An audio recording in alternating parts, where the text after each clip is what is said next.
мага башында чын эле оңой көрүнгөн. Түйшүгүн мына ошо 13 жыл болуп кетти деп атпайбы, билинбей эле азыр эсептеп көрсөм. Бир 4 жыл жөн эле аргычы болуп жүрдүм деп айтсам болот.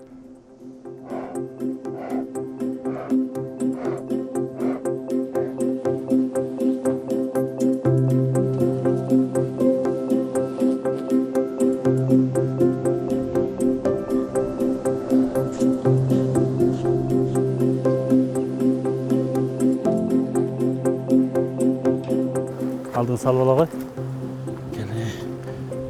Арекene.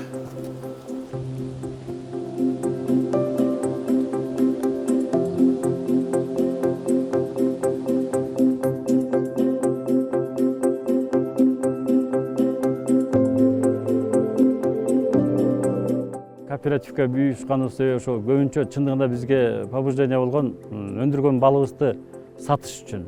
Анткени экспортко сырттан кызыгуу биздин балга бар. Администрация, то есть жетекчи, бухгалтер, офис кагаз, нугаз, производственный, вот это 100 прибыль. Уюшкандан кийин иш кагаздары, иш кандай жүрүш керек, отчеттуулук, налог менен кандай.